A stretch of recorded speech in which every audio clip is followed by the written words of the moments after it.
next session on artificial intelligence, myths and realities. My name is Peter Knees. I'm a computer scientist working at the TU, Faculty of Informatics, where I also hold the UNESCO Chair on Digital Humanism. And I have the pleasure to talk to actually another representative of the Digital Humanism Initiative today. Erich Prem. I will introduce him in a bit.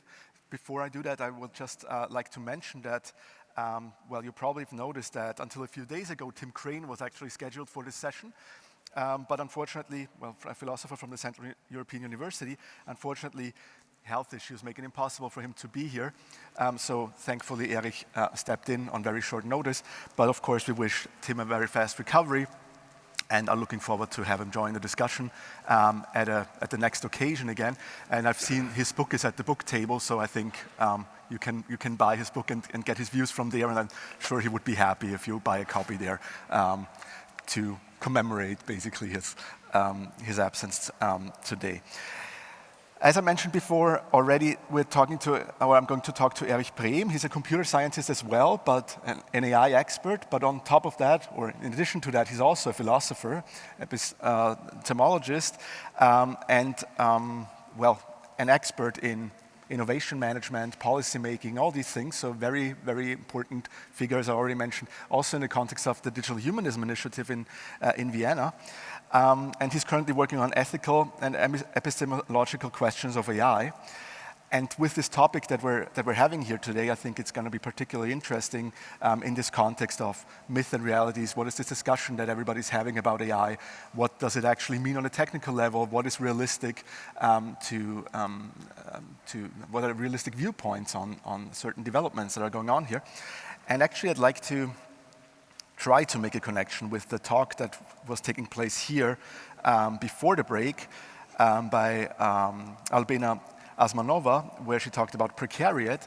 And I think AI can actually be seen as one of those factors that fuels this discussion in a way, right? So when precariat is all about insecurity, about people not feeling skilled enough to be feeling threatened about developments and certain situations, I think AI is actually a very strong driver in this kind of discussion. What does it mean for my job? What does it mean for my future?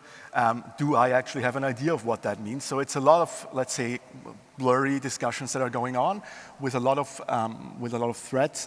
And I think having some views into what AI really is and what it means for us will be quite insightful. So thank you, Erich, very much for being here.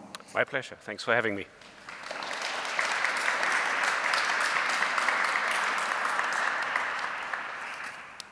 I'm going to start with something that happened over a year ago, 1.5 years ago actually, and maybe you noticed or you remember this. There was actually, this was quite popular in the media, so this was about half a year after ChatGPT was released, or like a couple months after ChatGPT was released, and all of a sudden everybody was talking about AI, right, and what this means for the future, and people were very insecure. And then there was a letter circulating by the so-called Future of Life Institute, which basically called for a pause in AI developments. So it was called Pause Giant AI Experiments, an open letter. Up to date, this has been signed by 33,000 people, actually, and also very renowned researchers, AI researchers like Stuart Russell and Joshua Bengio, and other famous people like the notorious Elon Musk or Andrew Yang or Steve Wozniak or Yuval Harari, and so on, you name it. Very important people all supported this, and it claimed that in recent months that have seen AI labs locked in an out-of-control race to develop and deploy ever more powerful digital minds that no one, not even their creators, can understand, predict, or reliably control. That's something we've seen. And raised the question, should we let machines flood our information channels with propaganda and untruth? Should we automate away all the jobs, including the fulfilling ones? Should we develop non-human minds that might eventually outnumber, outsmart, obsolete, and replace us? Should we risk loss of control of our civilization and many other things?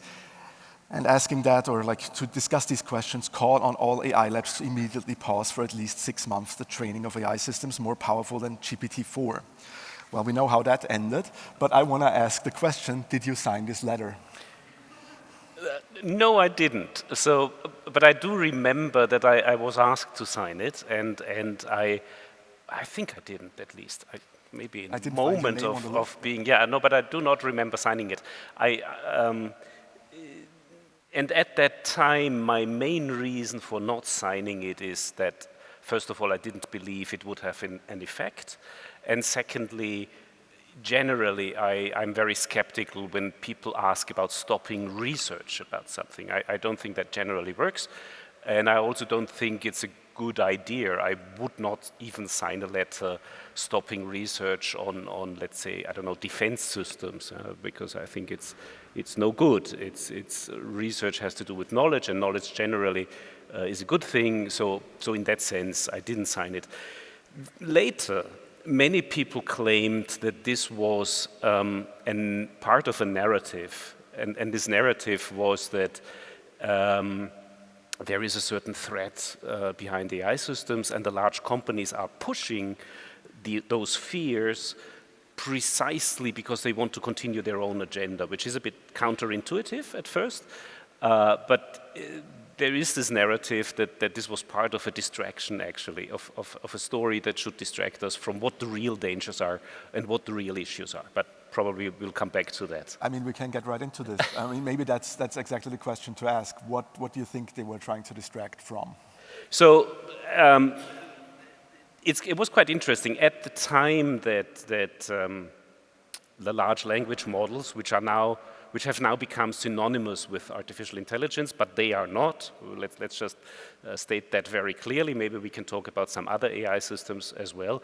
But at the time that this was published, the large language models came as a big surprise, not just to the layman, actually also to us experts. If you had asked me just a couple of years ago whether I thought that this was possible, I would have strictly denied it. Having worked also in AI and mostly in robotics though, but also in language models, I would have said that's simply impossible. So everybody was really struck by surprise. And then I think what happened very quickly was that the companies that had published those models were not quite sure how to make money with it. So there is this story that, for example, Microsoft had no clue how to turn this into real profit, and they were really struggling with how this should work. I think they have solved the question by now. But at that time, it was really unclear. And then I think, so the real, where we have to put our finger is the shift of power, as usually in digitization. It's really, we have to ask who's in charge, who's in control, what's in those systems, what do those systems really do? That's the question to ask, and not about some dystopian end of life and end of world scenario that I still don't believe is there, although theoretically, I have to admit, for the first time, I think it is possible, but this is a minuscule aspect. So it seems like that many of these discussions that were, or like many of the points that were raised kind of relate, and I think this is also kind of the premise of the talk in a bit, that many of these are kind of science fiction-esque descriptions of what AI could be, or what people have been afraid of for a long time, let's say, when these systems will emerge at some point. Let's start maybe from a more technical side. You already mentioned this, but you think there's technologically or technically there's any risk that is actually going to happen? You said there might be a small one, but how realistic is that in your opinion? Yeah. So let's stick with the science fiction idea for a bit, because this is an art school. So maybe that's nice to mention first. There are actually studies that science fiction does impact on research quite a lot, which is really the other way around than you would expect it to be. But there is this. What's this film with the three clairvoyants that swim in that lukewarm bath and predict future crime? Minority Report. Minority Report has been assessed as one of the most influential science fiction film that was driving research at that time. So researchers looked at that film and thought, oh, that's really cool. We need those displays that we can move around like this and like that. And that actually came later and was realized later. So science fiction has an impact also on what researchers do, and I think that's certainly true with AI. Unfortunately, many of those developments failed. Or maybe fortunately, I don't know.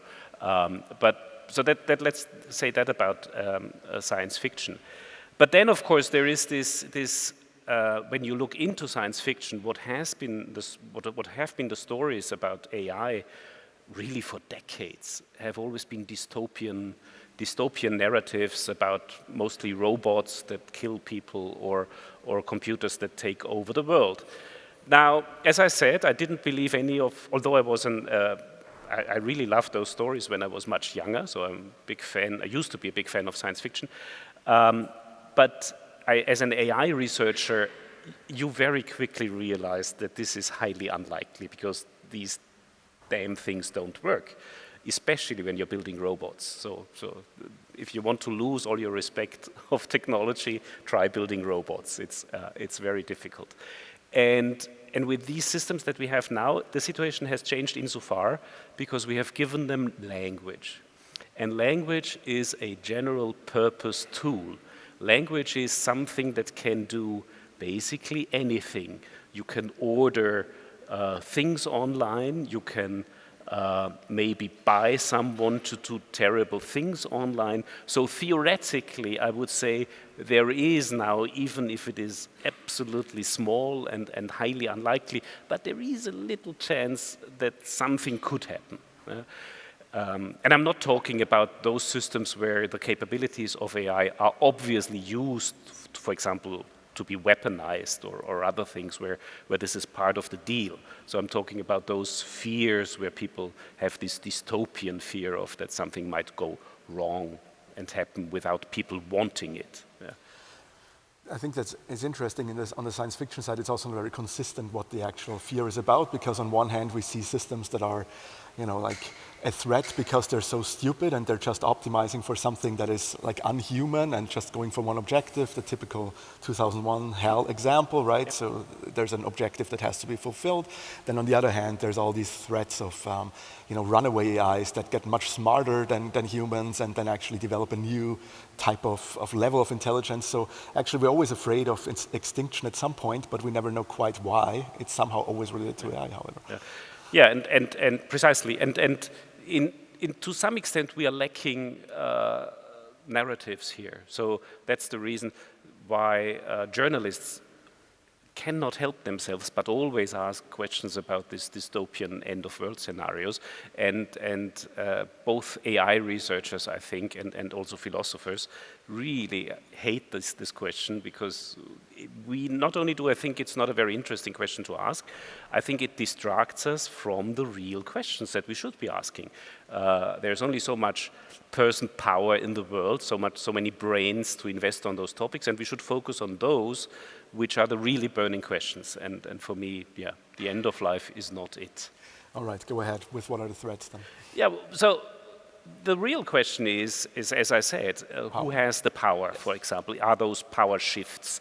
So to make this maybe a bit clearer, if you're using ChatGPT today, basically you are interacting with a system that is, first of all, it's very average. It's the epitome of being average, because it's the average of all the texts that you find online on the internet. So be not surprised if what you get as a result is very average. Actually, last week I was debating a similar panel with someone from Mozarteum who said that really ChatGPT seems to solve problems nicely, but then when you look at it more closely, most of it is mediocrity. And I think that's very true. So that's one thing. But the second thing is, who decides what's in those systems? Who decides how they should speak? And these obviously today are the producers of those large systems. Now it should not be surprising that these producers have an interest in making money.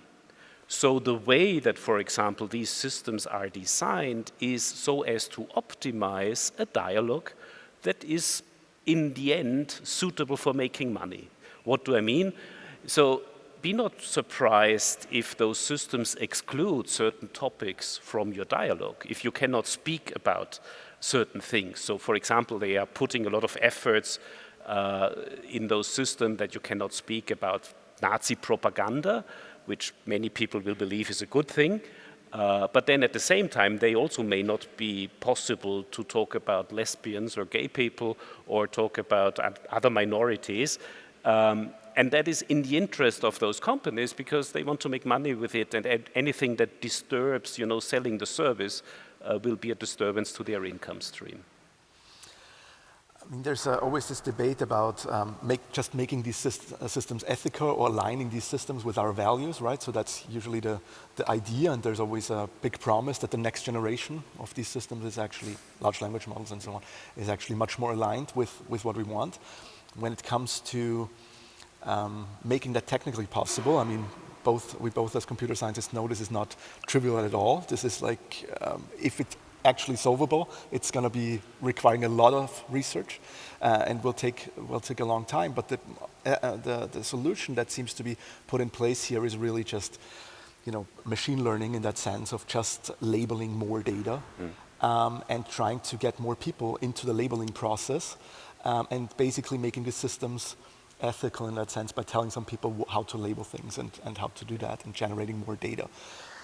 I'm personally very skeptical that this is the most ethical thing, particularly when we see how this works. Also with like outsourcing this kind of work to the global south, so-called global south.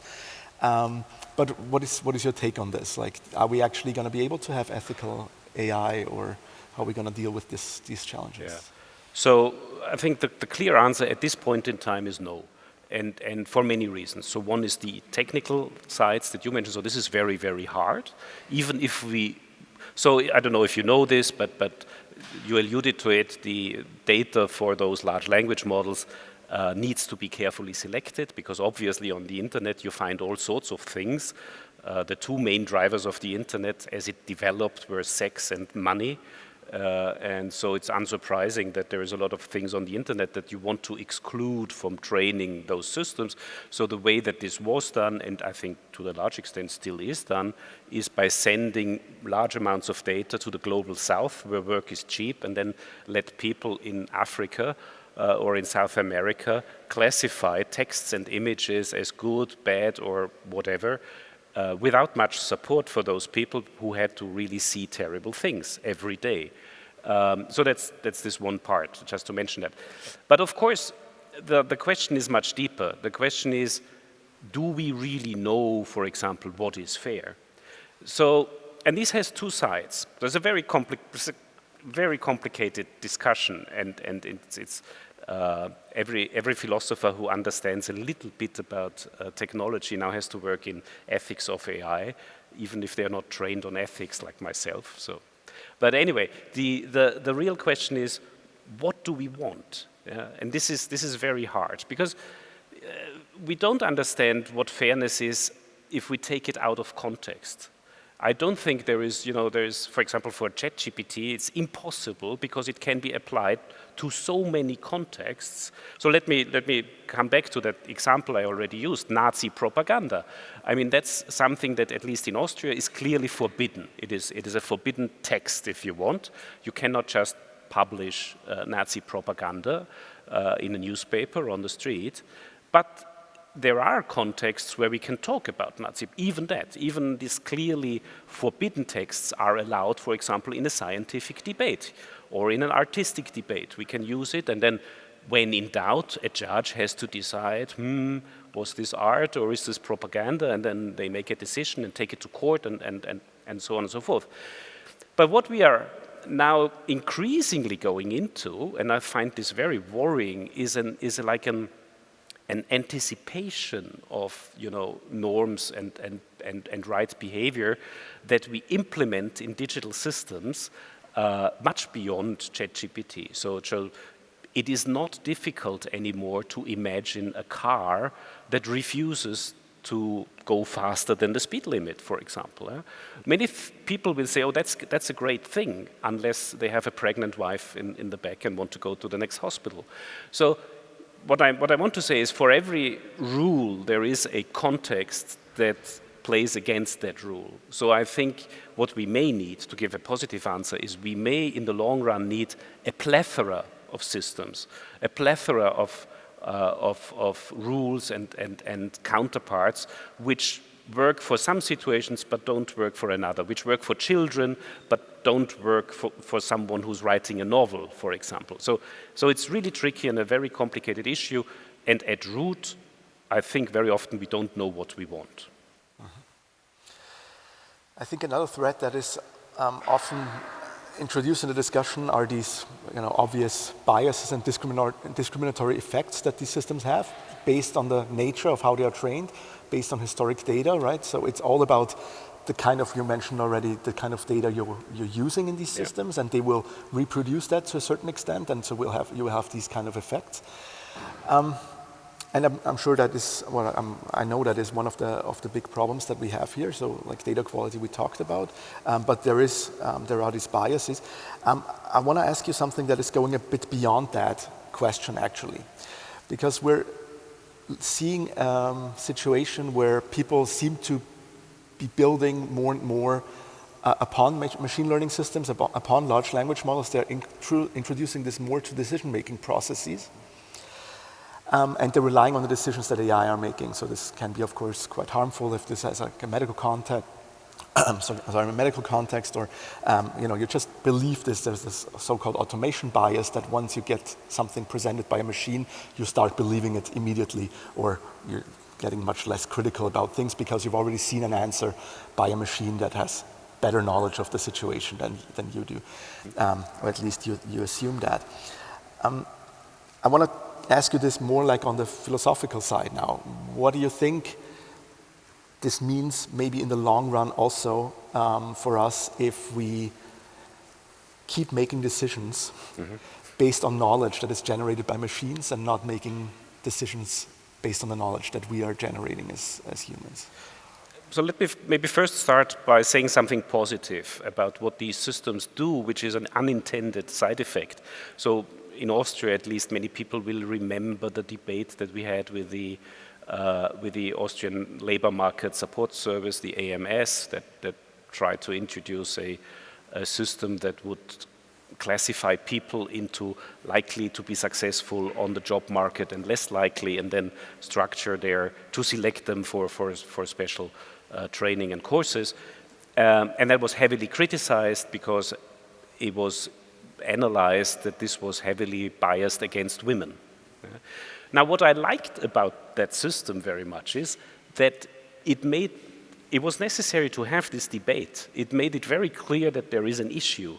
And actually, in many such cases, for example, when it comes to bank loans and credit worthiness ratings of people, we used to have these systems in one way or another all the time, but now through the debate in artificial intelligence, this makes all of these processes rather explicit, and suddenly we realize, oops, we have a problem there.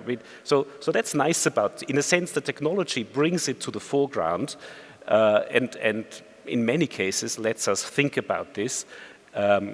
And as I said before, the answers may be different for the labor market system than for a credit worthiness ranking system in a bank. What's fair in one case may not be considered fairness. Ultimately, this is a political question.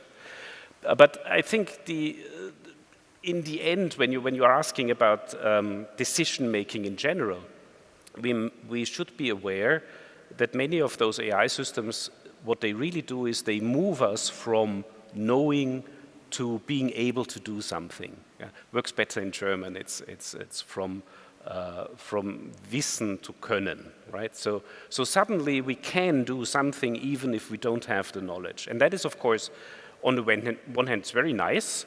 My students suddenly, submit solutions to computer questions which they probably would have never thought of because they just hack it into ChatGPT and out comes the code, and then they try it out, it works, and then they submit it, and I have no clue what this code does, and they think they don't need to answer this question because ChatGPT knows it and can do it. So now that is, of course, a problematic development, and you ask about the philosophical side. So philosophically, I can only quote Byung-Chul Han, a German-Korean philosopher, who said, a theory is a decision how we want to look at the world. And if we if we have no theory, and that means in the end knowledge about the world, then we haven't made a decision. Then we can only follow whatever works in a sense. In the long run, this may not be a good idea. Yeah?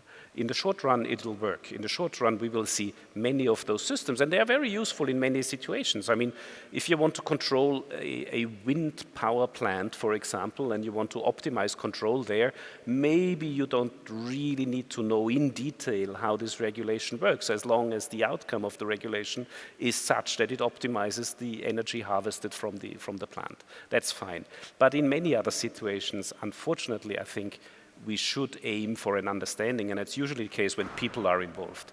Then usually we want to understand what's going on, why a decision is being made, and that is not just because we want to understand what's going on, but because we have an idea behind it about what's fair, what's just, how things should be, and that is expressed in human language, and therefore we need a theory.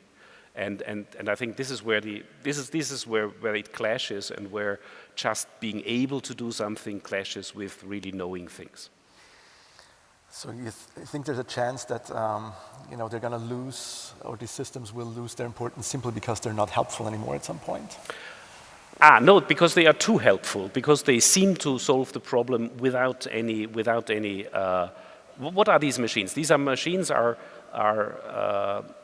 more automatic model builders. You throw in data, and they come up with a model. And usually, in the ChatGPT-like systems, these models are not understandable for people because they have so many variables, and it's statistics. It's really complicated. It's all analysis. It's all very weird mathematics. Well, not weird mathematics, but complicated mathematics.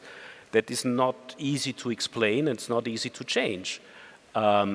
But in the end, they come up with models that work very often. Yeah?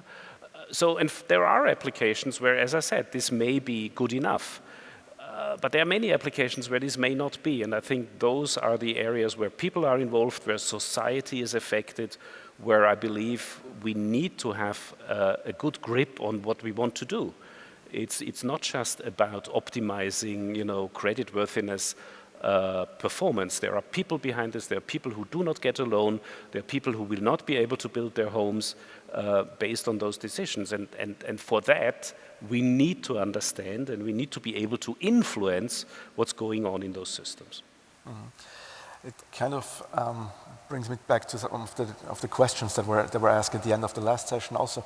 Isn't there maybe a divide between those who can use AI as a mirror and ask basically the bigger questions based on these findings, and those who are just using it and become the consumers of whatever system there is? Is there a risk involved in that as well, that we have like these consumers and people just trusting AI blindly, and those who see that positively and create theories, but they have actually no relevance anymore?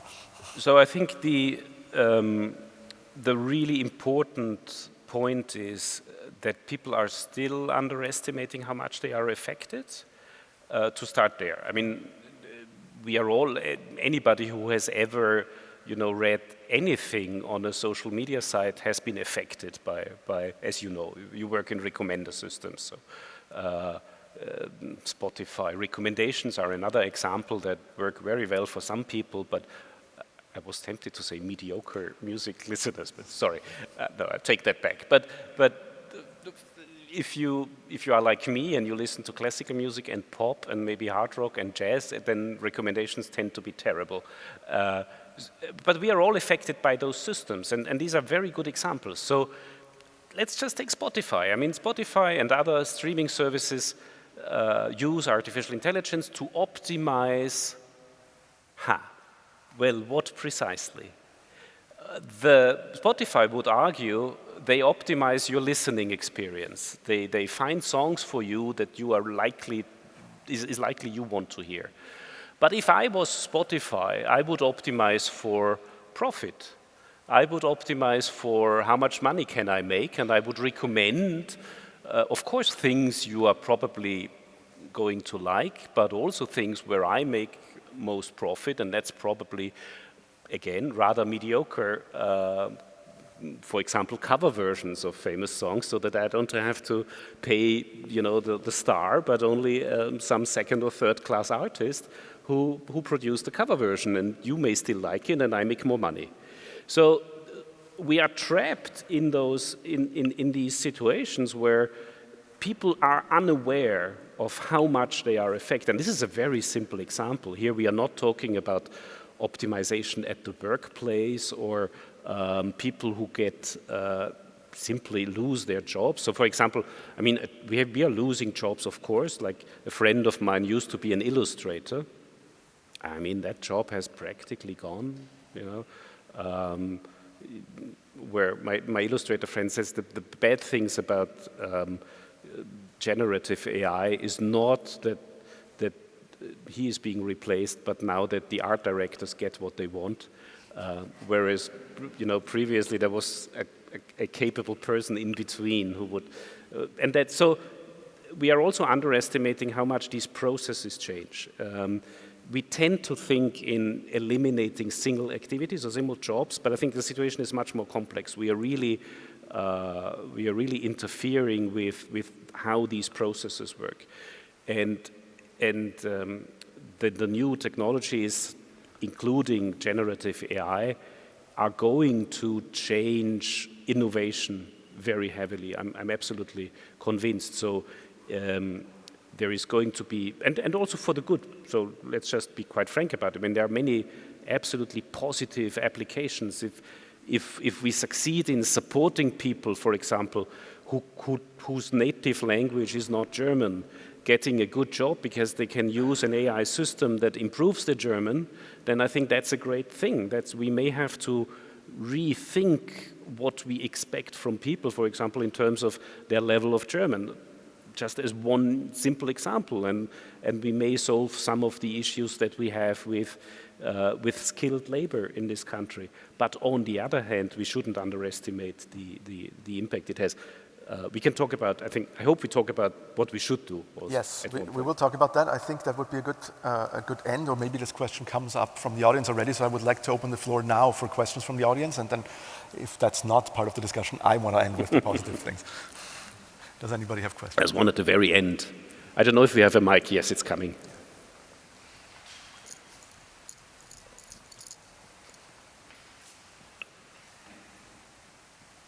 Yes, thank you.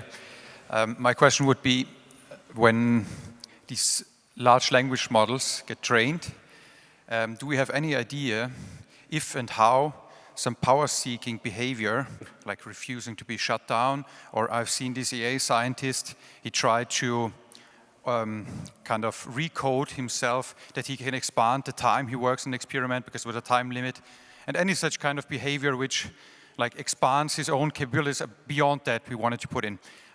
Where does that come in? Because it's usually, as far as I understood it, just some human feedback that it's like guiding this reinforcement process. Where does that come in? Or can we just say, no, we don't know how it comes in? It's like emergent, the model is there, and then we find out what kind of capabilities are in there.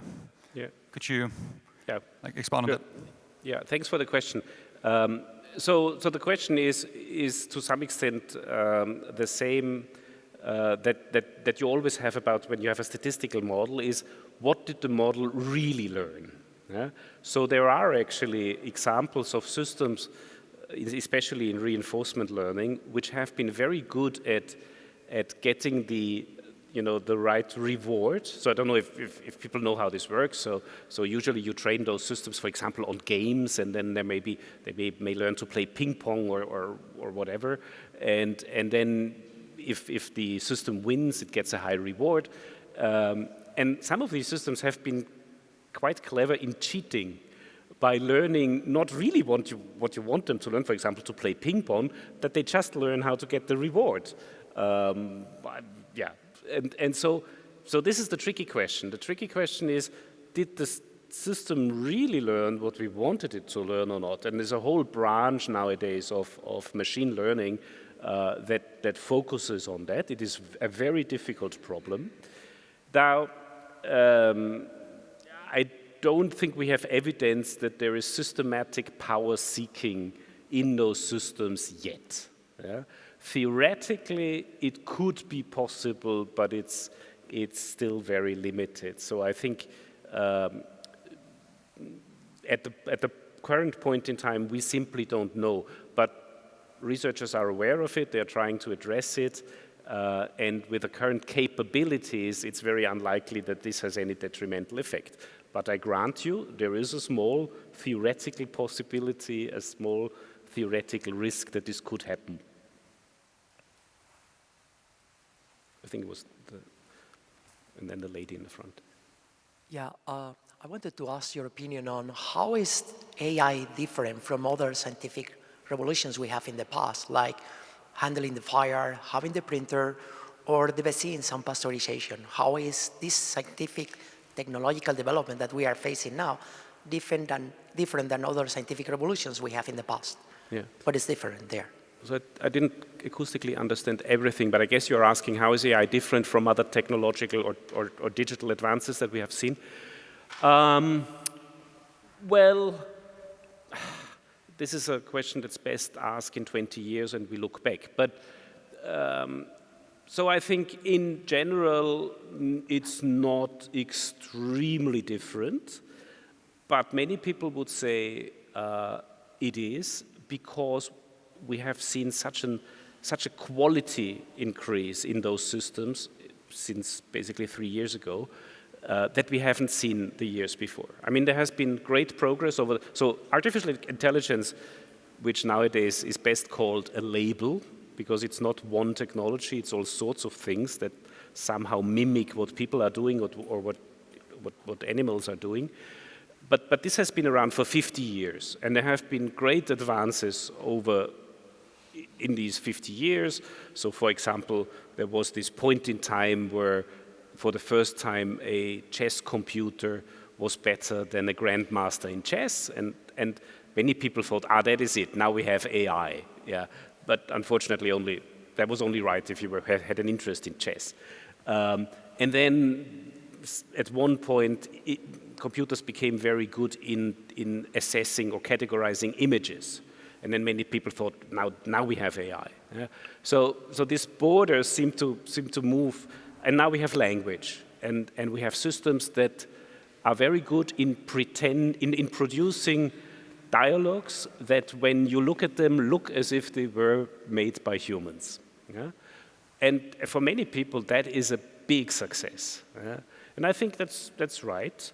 But on the other hand, there are also voices already that say, it really looked a bit bigger than it actually is. So we'll see how much we can do with this technology.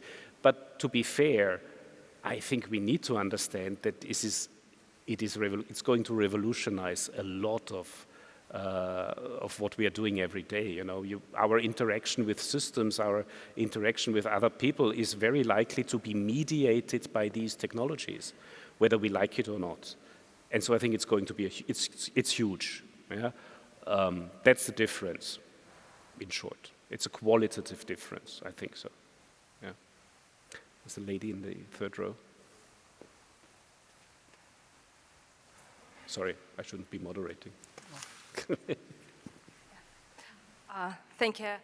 Well, actually, I have 2 questions. I cannot choose. Can I ask 2? If they're short. Okay. So the first question is about the language. Who made the robots so powerful now? As you said, like we give the technology a language, and now the things may change. So there are around 5,000 languages in the world. So ChatGPT supports only 80, and these are the most wealthy 80, I should say. And this is the question, maybe we do overlook something when we think about the future of AI, because the digital inequality is really high, and we understand that, for example, a language of, I don't know, oceanic language will be never represented as a data set as English or Chinese. Yeah. And actually, the AI doesn't make it better, it makes it worse. So this is the one question. And another question is about threats. In cognitive evolution, we know that, well, there is some evidence that information technologies really have some influence on what people do in their mind. For example, in pre-writing epoch, people really could remember amounts of, I don't know, verses. No one can do it now. And even if we think of how many telephone numbers we remembered 20 years ago, actually, that's that's amazing. We do not remember even, I think, 5. So it was, but these technological things were a lot about memorizing and transferring the data, but now it is more about creation, some new text, some creation, some new text, yes, or some mediocre average text. So do you think that this can be kind of threat, or what? Can it really influence our cognitive evolution? Yeah, thanks for both questions. So the first one is really something that I think is a particularly European problem as well, as it is an African problem or an Australian, if you want, or an Asian. So to explain this a bit better, the large volumes of texts that you need in order to train ChatGPT are currently only available in a small number of languages. English is one of them. German is also okay. Spanish is very good. Chinese is very good. And then it drops very quickly. If you happen to speak Maltese or Finnish, it's really bad. Simply because there are not enough texts. So how these systems currently work is and that has been a change in the evolution of the different versions of ChatGPT. The older versions were trained on all sorts of language texts, meaning that if you type in something in French, it would look up in its French knowledge base and it basically give you a French answer. Now, I think since ChatGPT 4 point something, I don't remember which one, or it was actually 4.0, I think. The system is only trained in English, and if you ask a question in another language, it translates it to English and translates the answer back. That, of course, means that all the cultural knowledge that is in our German language is simply not available when you ask the question in English, except in the rare cases where this has been treated in an English text. So I give you one simple example for the lawyers in the room. All our legal concepts in the German Roman tradition are actually not very well represented in the English versions because they don't make sense in the Anglo-American legal system. So yes, this is a big issue, but on the positive side, people are getting aware of it. We are beginning to understand that this is important. But for the small volume languages where we have very little text online or actually no text, maybe some languages that aren't even properly written, they don't stand a chance. So this is a cultural question and a political one. Yeah, I think absolutely. So it's a research problem, but it's also an important societal issue, absolutely, that we need to address somehow. And the second question is, you can just be less polite and just remind people that people are getting more stupid, actually. This is, so literally, in terms of whatever intelligence tests measure, but there is evidence that people are getting more stupid. And that is, so we have lost how the ability to navigate with maps, and maps, I mean those printed maps, you know, that in the old days we were looking at maps when we were lost in the street and tried with a flashlight, and that was an ability that was very useful. People can argue that, of course, that's not an ability that's any more useful today, because you have Google Maps, and if you don't have Google Maps, then you're lost anyway. So the Roman emperors didn't know how to write, for the most part, with some exceptions. So maybe our cultural abilities also change. But the truth is, I also find it very worrying. And when there has only, last week, I think there has been this WHO report that people increasingly simply still, and also in Austria, spend not only too much time online, but it affects their mental state of health. And 10 to 15% of our younger generations have issues related to that. We don't seem to be particularly worried about that, do we? I mean, it's we just let them do. I think eventually we may have to. This is not so easy to answer because, as I said, culture is evolving and our societies are evolving. So just being utterly conservative about it and just preserving what we've had may not be the right answer. But then throwing out the baby with the bathwater probably isn't either. So we need to find middle ground. And I'll say something that I wanted to say before we met. We talked about the minister. I think it's a scandal that we do not have policies in place still how to address the fact that we have now ChatGPT in our schools and in our universities. We still don't know how to handle this. And so there's this discussion about the vorwissenschaftliche Arbeit that is still not properly dealt with. And I think it's a scandal. But maybe today we get a new Minister of Education and then he solves that. I think it's very unlikely though. But I have two questions. First is what is about the ethics about data mining? Because in a book I read, the Verlag reserves the rights for data mining and also the ethics data mining of images. When the machine reads the text of the image and learns by these images, and so it learns from what millions of humans learned before and have done before and have created before and studied before, went to school before, had a lot of effort to create images, and then the so very intelligent machine takes all this data, it steals and robs the data, and then it pretends to be intelligent. So what is about the ethics and what is about the Mindestlohn when this machine learns to be so intelligent to create more money? So it should be the money for all those people whose data has been mined and stolen before. Yeah. So this is one question. Okay.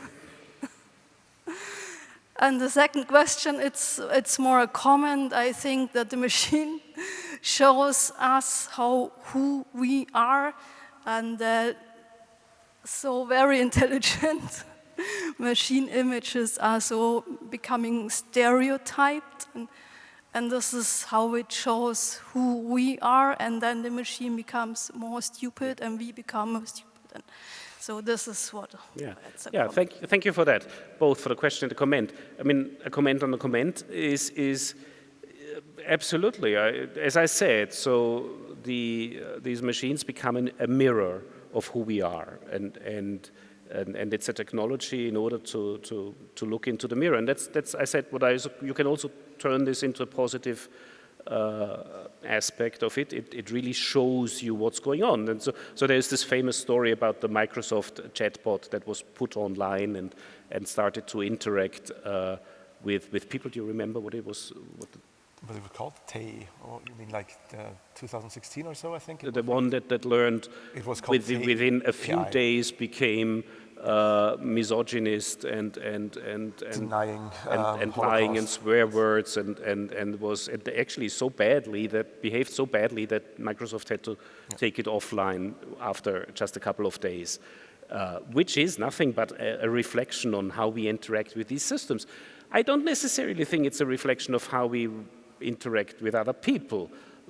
I still think people tend to be a bit different still, but it shows clearly what's going on there. So in that sense, as I said, it's also an opportunity. Regarding the copyright infringements, so this is a very tricky question. I don't think it is so much an ethical question. It's first and foremost a legal question. And it is being answered very differently in different jurisdictions. I'm not a specialist in this area. Apparently in Japan, there has been a decision that it just doesn't matter. The technology is so important so that we by and large accept it. And in other areas of the world, it's still, I think, subject of legal proceedings. The large companies are trying to address it increasingly because there is a fear that there is too much, or there is a likelihood. But in the end, of course, the question is, and I think this is the more interesting question, who is responsible? Is it really the AI that should be held responsible? Or isn't it the user of the AI? I mean, if you Google an image online, at least 10 years ago, and you find something and then just copy it and publish it, obviously it's not Google to blame, but you are to blame if you use it. Yeah? What is it that suddenly makes us ask from these technical systems that they solve the problem of ethics and responsibility for us? Personally, I think that is completely wrong in most contexts. There are exceptions, for example, dealing with children or dealing with specific contexts where we don't want these systems to suggest something. But in general, I would think there is a responsibility of the user. So that's my answer to the ethical side. But otherwise, it's a complex legal question that is in the process of being clarified and probably will lead to new regulation and new laws. Okay. Quick follow-up then? Quick follow-up? Yes, but the legal thing is when the machine is optimized for making money and it's learning from people, stealing the information people learned and accumulated. So this is also. Yeah. No, I agree. I agree. It's highly problematic, and it's also true for texts, by the way. So I think there is still the ongoing lawsuit of the New York Times against OpenAI, that most of its texts has been illegally copied, which is theoretically at least a clear infringement of copyright. Yeah. Yeah. Oh yeah. Well, yes, but then there are always jobs that we do not have. So when jobs change, yeah, there are very few posamenteras still who work, and then there are other jobs that come up. I'm as an innovation researcher, I'm less worried there because we always see those jobs that disappear, but we have not enough imagination to see those jobs that will be newly created because they don't exist yet. So that is a process of technological innovation that has always been the case. Okay, so I'm going to close the open floor, sorry. But just to come to an end, I want to actually challenge a bit the notion of this being a mirror only, because there's also this part where you have a heavily biased mirror in a way, which is when you're assuming you're talking to people and there's majority opinions around that are just created by bots and so on, like you see on social media, for instance. So I think it can be a very, whatever the Zerspiegel thing would be of in the mirror analogy or metaphor. So which gets us to this, coming back to this future of life thing, because there's some points in there that actually make sense in terms of the claims or challenges or questions that they have.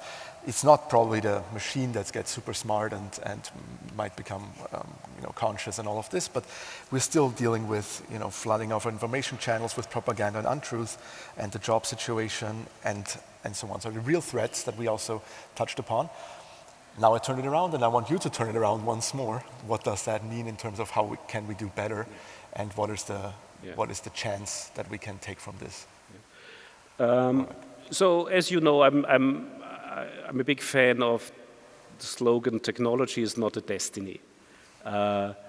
Despite the fact that we sometimes feel it is, but it is not. It's our technology. We are, for the most part, free to use it or not to use it, but more importantly, we are free to shape it. So, and then the example I always use is the car.